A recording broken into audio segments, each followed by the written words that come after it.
तो आप सभी का स्वागत है साइंस मित्र सजल के इस यूट्यूब चैनल पर। आज हम लोग देखने वाले हैं फर्स्ट चैप्टर फिजिक्स का लेक्चर नंबर 5। इस चैप्टर का इस लेक्चर में देखने वाले हैं गॉस के नियम का सत्यापन। तो यहाँ पर सबसे पहले लिखेंगे गॉस के नियम का सत्यापन। गॉस के नियम को सत्यापन करने के लिए यहाँ पर क्या करेंगे, सबसे पहले एक गोला मान लेंगे यहाँ पर, ठीक है। एक चालक गोला है ये, और इस गोले के एक, अब क्या करेंगे, इस गोले पर मान लेते हैं क्यू आवेश, यहाँ पर क्या है, क्यू आवेश स्थित है गोले पर, और इस गोले के एक छोटे भाग की कल्पना कर लेंगे यहाँ पर, ठीक है। ये छोटा सा भाग की कल्पना कर लिए, ये क्या है, डीए है, यहाँ पर ये डीए वेक्टर है, और इस गोले से पार होने वाले विद्युत क्षेत्र रेखाएं भी क्या है, गोले से बाहर की ओर होता है, चालक गोले से बाहर की ओर होता है ना। तो यहाँ पर विद्युत क्षेत्र जो रेखाएं हैं वो चारों तरफ इसके बाहर की ओर है, तो इधर भी क्या हो जाएगा, विद्युत क्षेत्र रेखाओं की दिशा जो होगा वो क्षेत्रफल सदिश के दिशा में होगा यहाँ पर। तो ये क्षेत्रफल सदिश होगा इस साइड में ही, एक ही दिशा में होगा। और इस गोले की जो त्रिज्या है वो क्या मानेंगे, यहाँ पर मान लिए इस गोले की त्रिज्या r है। अब यहाँ पर इसका थ्योरी वाले भाग को लिखेंगे, चित्रानुसार एक r त्रिज्या वाले चालक गोला है जिसमें Q आवेश उपस्थित है, इस गोले के एक सूक्ष्म भाग डीए वेक्टर की कल्पना करते हैं,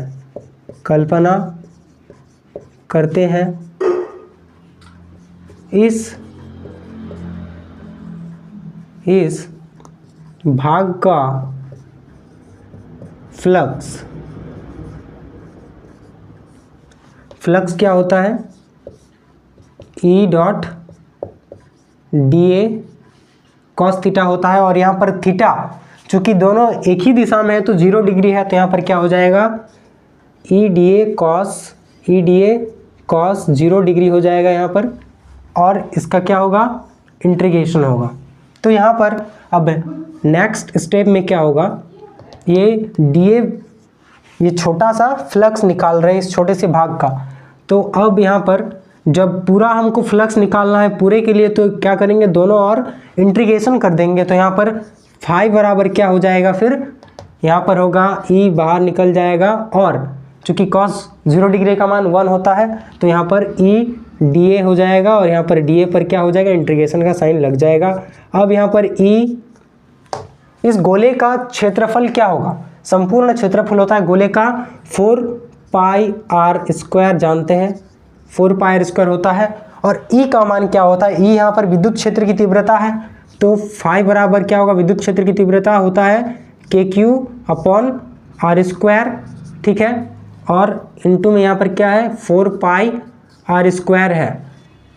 अब यहाँ पर के का मान कितना होता है, 1/4 पाई एप्सिलॉन नॉट इंटू, यहाँ पर फिर नीचे क्या है, आर स्क्वायर है और क्यू भी है, और इंटू में है 4 पाई आर स्क्वायर। यहाँ पर 4 पाई से 4 पाई कैंसिल, और आर स्क्वायर से आर स्क्वायर कैंसिल। तो फिर फाई का मान जो निकलता है अल्टीमेटली कितना निकलता है, क्यू अपॉन एप्सिलॉन नॉट।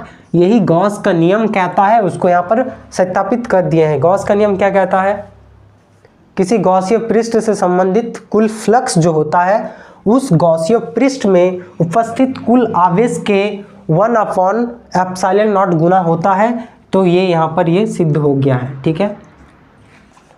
अब यहाँ पर देखने वाले हैं गॉस के नियम के अनुप्रयोग। तो गॉस के नियम के अनुप्रयोग में सबसे पहला अनुप्रयोग जो है वो यहाँ पर है अनंत आवेशित चालक तार के कारण विद्युत क्षेत्र की तीव्रता, ठीक है। तो अनंत आवेशित कोई चालक तार है यहाँ पर, ठीक है, ये अनंत लंबाई का है और इस पर जो आवेश है ये कोई आवेशित है, मान लिया धनावेशित है, ठीक है, तो धनावेशित है। और यहाँ पर एक चीज़ जो है वो टर्म क्या है, रैखिक आवेश घनत्व, रैखिक आवेश घनत्व। तो रैखिक आवेश घनत्व में क्या होता है, सबसे पहले यहाँ पर इकाई लंबाई पर आवेश को रैखिक आवेश घनत्व कहते हैं। क्या घनत्व, रैखिक आवेश घनत्व जो होता है वो क्या होता है, एकांक लंबाई पर उपस्थित आवेश रैखिक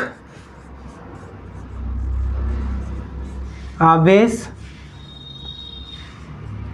घनत्व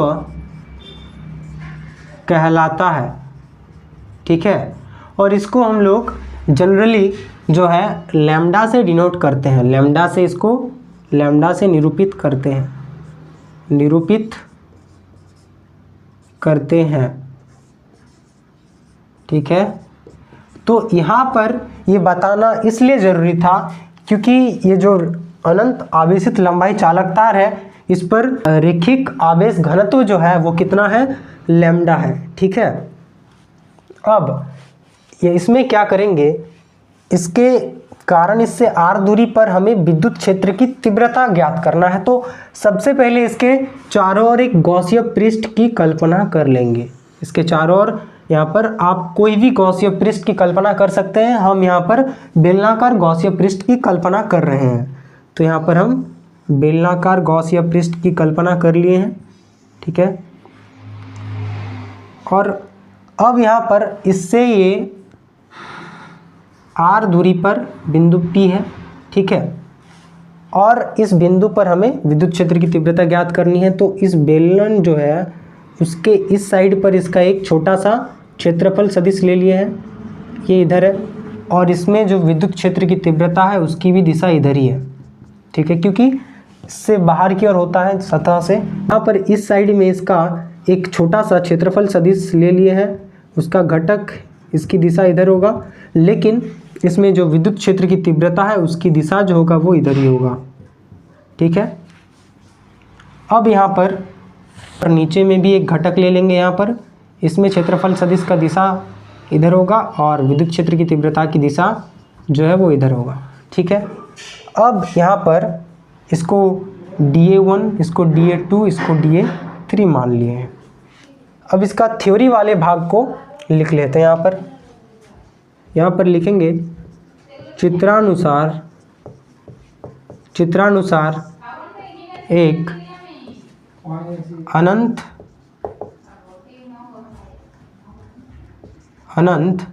यहाँ पर इस बेलन की लंबाई को लिख लेते हैं, इसको फॉर्मूला में ज़रूरत पड़ेगा। तो यहाँ पर बेलन की जो लंबाई हो L मान लिए यहाँ पर। तो अब यहाँ पर चित्रानुसार एक अनंत लंबाई के चालक तार है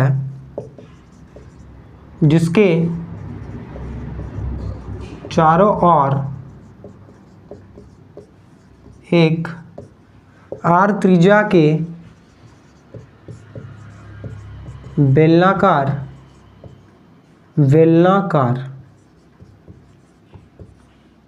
गॉसीय पृष्ठ की कल्पना करते हैं, पृष्ठ की कल्पना करते हैं,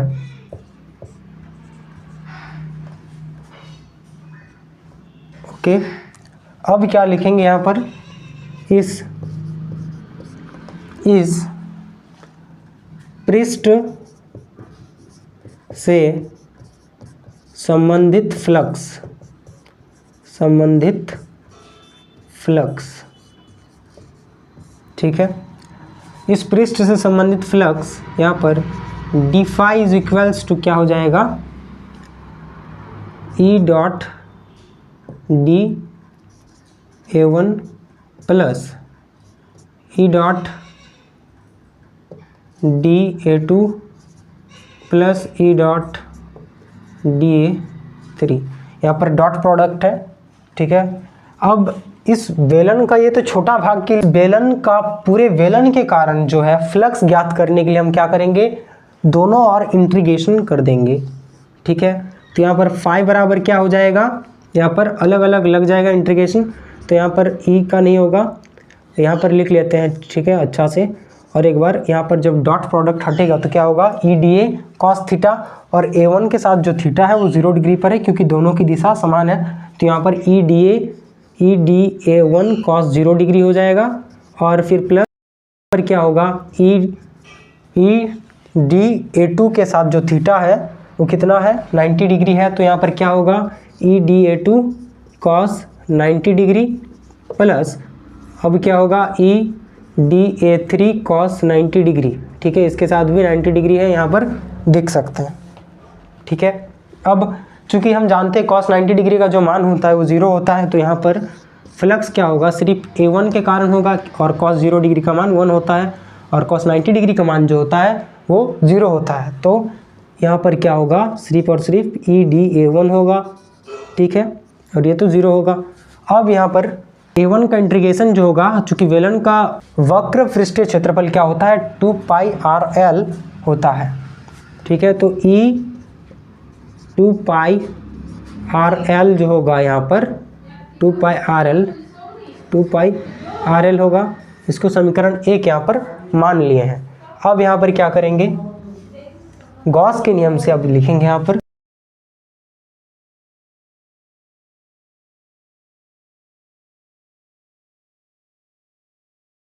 क्या है फॉर्मूला गॉस का नियम का, यहाँ पर Q अपॉन एप्सिलॉन नॉट होता है। यहाँ पर Q तो नहीं पता है, लेकिन हमें पता है क्या, रैखिक आवेश घनत्व। यहाँ से हम क्या निकाल सकते हैं, रैखिक आवेश घनत्व क्या होता है, लैम्डा इज इक्वल्स टू इकाई लंबाई पर आवेश होता है। तो यहाँ पर Q का मान ज्ञात करने के लिए यहाँ पर क्रॉस मल्टीप्लाई कर देंगे, तो क्या होगा, Q बराबर लैम्डा इंटू एल हो जाएगा।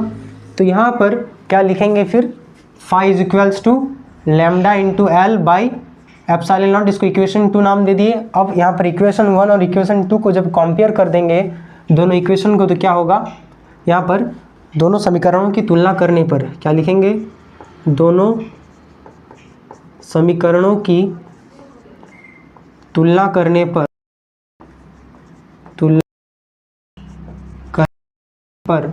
क्या होगा, तुलना करने पर यहाँ पर E है, E इंटू 2 पाई RL बराबर हो जाएगा lambda into L upon epsilon not. तो अब यहाँ पर क्या, L से L कैंसिल हो जाएगा, और यहाँ पर E का मान निकल के आएगा कितना, lambda upon 2 pi epsilon not into R। ये जो होता है E is equals to lambda upon 2 pi epsilon not into R, यही होता है किसका फॉर्मूला, अनंत आवेशित चालक तार के कारण विद्युत क्षेत्र की तीव्रता जो होता है वो E is equals to lambda upon 2 pi epsilon not into R होता है। उसको और एक तरह से लिख सकते हैं, चूँकि यहाँ पर 2 से दोनों और गुना कर दे, ऊपर और नीचे अगर दोनों और 2 से गुना कर दे तो क्या होगा, E इंटू क्या हो जाएगा, यहाँ पर 2 है, 2 से ऊपर गुना कर रहे हैं, 2 लैम्डा अपॉन 2 से जब नीचे गुना करेंगे तो कितना होगा, 4 pi epsilon not into R हो जाएगा। और 4 पाई एप्सिलॉन नॉट का मान क्या होता है, K के बराबर होता है, तो यहाँ पर इसको लिख सकते हैं 2K लैम्डा अपॉन आर, आप जो चाहे याद रख सकते हैं, 2 के लैम्डा अपॉन आर या फिर is equals to lambda upon 2 pi epsilon not into R. ठीक है, अब यहाँ पर गॉस का जो सेकंड अनुप्रयोग है, सेकंड एप्लीकेशन है, वो क्या है? अनंत आवेशित चद्दर के कारण विद्युत क्षेत्र की तीव्रता। तो यहाँ पर अनंत आवेशित चद्दर बना लेंगे। ठीक है, ये जो है वो मान लिया अनंत आवेशित चद्दर है।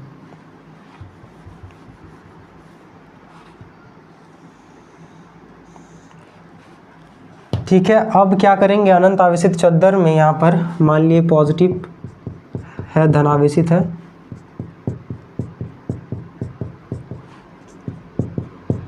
अब इससे जो है r दूरी पर विद्युत क्षेत्र की तीव्रता ज्ञात करने के लिए हम लोग क्या करेंगे? इसमें भी एक गॉसीय पृष्ठ की कल्पना करेंगे। तो बेलनाकार गॉसीय पृष्ठ की कल्पना करते हैं यहाँ पर भी। ठीक है, बेलनाकार गॉसीय पृष्ठ की कल्पना करते हैं। अब यहाँ पर चूंकि ये चद्दर है, पतला सीट है, तो यहाँ पर क्या होगा? जो गॉसीय पृष्ठ होगा वो दोनों ओर होगा, क्योंकि ये बहुत पतला है इसलिए। ठीक है,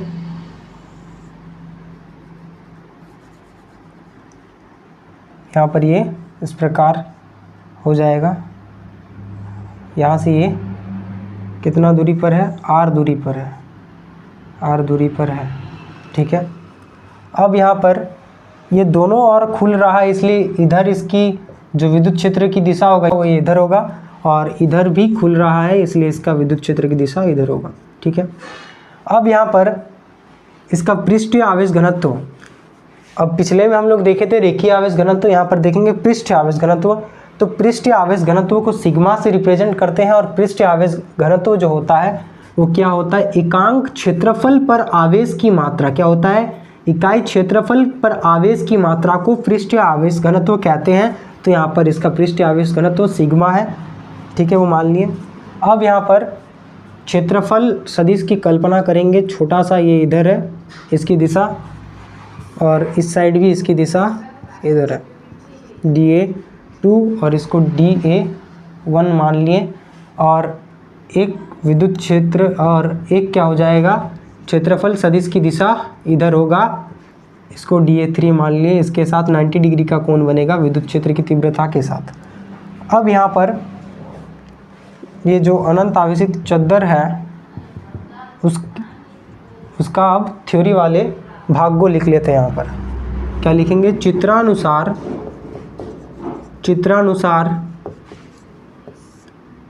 एक अनंत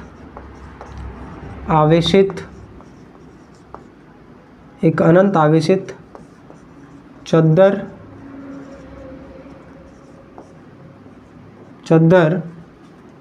के कारण इससे r दूरी पर विद्युत क्षेत्र की तीव्रता ज्ञात करना है।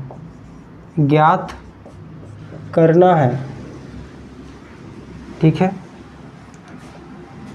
इसके लिए इसके चारों ओर बेलनाकार गॉसीय पृष्ठ की कल्पना करते हैं। बेलनाकार गॉसीय पृष्ठ की कल्पना करते हैं। अब यहाँ पर इस पृष्ठ से संबंधित जो ये बेलनाकार पृष्ठ है, इससे संबंधित हमें विद्युत फ्लक्स की गणना करना है। तो क्या लिखेंगे यहाँ पर? गॉसीय पृष्ठ। क्या लिखेंगे? गॉसीय पृष्ठ से संबंधित फ्लक्स। ठीक है, D phi is equals to E dot dA1 plus E dot dA2 plus E dot dA3। ठीक है, अब यहाँ पर तो छोटे से भाग के लिए हो गया। अब पूरे जो गॉसीय पृष्ठ है, पूरे बेलनाकार गॉसीय पृष्ठ के कारण विद्युत क्षेत्र की तीव्रता ज्ञात करने के लिए दोनों और क्या कर देंगे, इंटीग्रेट कर देंगे। तो यहाँ पर फाई बराबर क्या हो जाएगा, अलग अलग सेपरेट हो जाएगा। यहाँ पर हो जाएगा E dA1, चूँकि यहाँ पर dA1 और E वेक्टर क्या है, दोनों एक ही दिशा में है, तो इसके साथ 0 डिग्री का कोण बना रहा है, तो क्या होगा cos 0 डिग्री। ठीक है, और यहाँ पर क्या हो जाएगा, D2 के साथ क्या बना रहा है, cos 0 डिग्री, क्योंकि इन दोनों की दिशा जो है यहाँ पर ये भी समान दिशा में है, तो 0 डिग्री है। अब यहाँ पर नेक्स्ट क्या लिखेंगे, E dA3 के साथ कितना कोण बना रहा है, cos 90 डिग्री, 90 डिग्री का कोण बना रहा है। तो यहाँ पर नेट जो फ्लक्स होगा वो किसके कारण होगा, dA1 के कारण होगा और dA2 के कारण होगा। तो यहाँ पर क्या लिखेंगे, E dA1, ठीक है, और क्या होगा, E dA2 होगा। ठीक है, अब यहाँ पर लिखेंगे, माना dA1 बराबर dA2 बराबर dA मान लिए दोनों को, चूँकि यहाँ पर dA1 और dA2 जो है वो दोनों बराबर है, तो उसको dA मान लिए यहाँ पर। तो क्या लिखेंगे नेक्स्ट स्टेप पर, यहाँ पर फाई बराबर हो जाएगा फिर E dA plus E dA। ठीक है, इसको लिख सकते हैं 2, अब dA का इंटीग्रेशन जो होगा वो कैपिटल A यहाँ पर मान लेंगे। ठीक है, तो dA का जो इंटीग्रेशन होगा वो क्या होगा, A होगा, तो 2EA हो गया, इसको इक्वेशन नंबर 1 मान लेंगे, फाई का मान। अब क्या करेंगे, गॉस का नियम से, अब क्या करेंगे, गॉस का नियम से, तो गॉस का जो नियम है वो जानते हैं, phi is equals to Q upon epsilon not होता है, और यहाँ पर Q का मान निकालने के लिए यहाँ पर क्रॉस मल्टीप्लाई कर देंगे, तो क्या हो जाएगा, यहाँ पर सिग्मा A हो जाएगा। तो सिग्मा A, इसको इक्वेशन नंबर 2 नाम दे दिए यहाँ पर। अब क्या करेंगे, दोनों की तुलना कर देंगे, तो क्या हो जाएगा, 2EA जो है वो बराबर हो जाएगा sigma A upon epsilon not, यहाँ पर A कैंसिल हो जाएगा, और यहाँ पर E बराबर सिग्मा अपॉन 2 एप्सिलॉन नॉट आ जाएगा। ये जो होता है, यही होता है अनंत आवेशित चद्दर के कारण विद्युत क्षेत्र की तीव्रता क्या होता है, E is equals to sigma upon 2 epsilon not होता है। ठीक है, अब यहाँ पर हम लोग का जो तीसरा अनुप्रयोग है वो आता है, एक समान आवेशित चालक गोले के कारण विद्युत क्षेत्र की तीव्रता। तो इसके लिए यहाँ पर एक R त्रिज्या का एक चालक गोला बना लिए हैं। ठीक है, R त्रिज्या का है। अब जो है इस पर आवेश कितना मान लिए हैं, Q आवेश है, इस चालक गोले पर Q आवेश है मान लिया। ठीक है,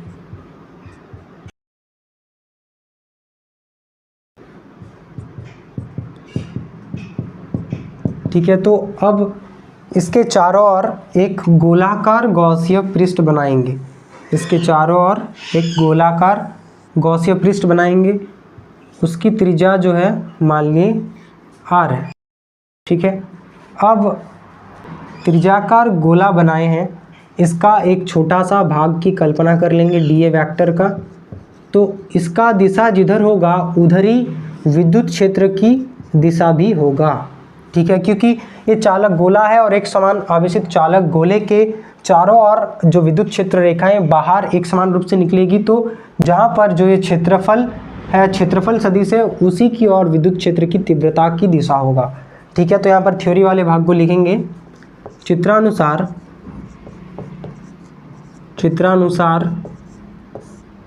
एक R त्रिज्या का चालक गोला जो एक समान रूप से आवेशित है,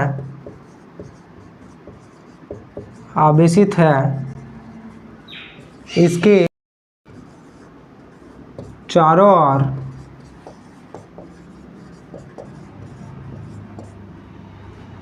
r त्रिज्या के गोलाकार गॉसिय पृष्ठ का गोलाकार गॉसिय पृष्ठ की कल्पना करते हैं। ठीक है, गॉसिय पृष्ठ से संबंधित गॉसिय पृष्ठ से संबंधित फ्लक्स। तो गॉसिय पृष्ठ से संबंधित फ्लक्स कितना हो जाएगा, डी फाई बराबर क्या हो जाएगा, ई डॉट डी ए। ठीक है, अब पूरे जो गॉसिय पृष्ठ है अब पूरे भाग के कारण कितना हो जाएगा, दोनों ओर तब इंटीग्रेट कर देंगे तो फाई बराबर हो जाएगा E D A cos 0 degree, क्योंकि दोनों की दिशा एक ही और है। तो यहाँ पर कॉस 0 डिग्री का मान 1 होता है, तो यहाँ पर क्या हो जाएगा, फाई बराबर ई, अब यहाँ पर जो इंटीग्रेशन होगा वो डी ए पर होगा। तो फाई बराबर ए का गोले का क्षेत्रफल कितना होता है, गोले का संपूर्ण क्षेत्रफल होता है ई डी ए जो है उसका इंटीग्रेशन कितना हो जाएगा, 4 पाई आर स्क्वायर हो जाएगा। इसको इक्वेशन नंबर 1 नाम दे देंगे, समीकरण 1। अब यहाँ पर गॉस के नियम से लिखेंगे, गॉस के नियम से, गॉस के नियम से क्या होता है, तो फाई इज इक्वल्स टू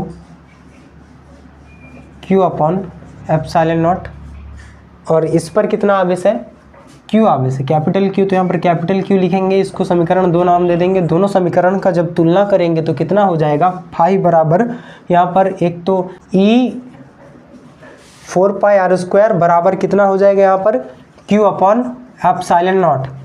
तो यहाँ से हम लोग क्या लिख सकते हैं, ई बराबर Q upon 4 pi epsilon not into R square लिख सकते हैं ना। तो यहाँ पर जो एक समान रूप से आवेशित गोला जो होता है उसके कारण विद्युत क्षेत्र की तीव्रता कितना होता है, ई बराबर Q upon epsilon not 4 pi epsilon not into R square होता है। ठीक है, तो और एक बात क्या है, यहाँ पर बिंदु आवेश के कारण विद्युत क्षेत्र की तीव्रता और एक समान रूप से आवेशित चालक गोले के कारण विद्युत क्षेत्र की तीव्रता, इन दोनों के कारण जो विद्युत क्षेत्र की तीव्रता आता है दोनों का मान क्या होता है, सेम होता है।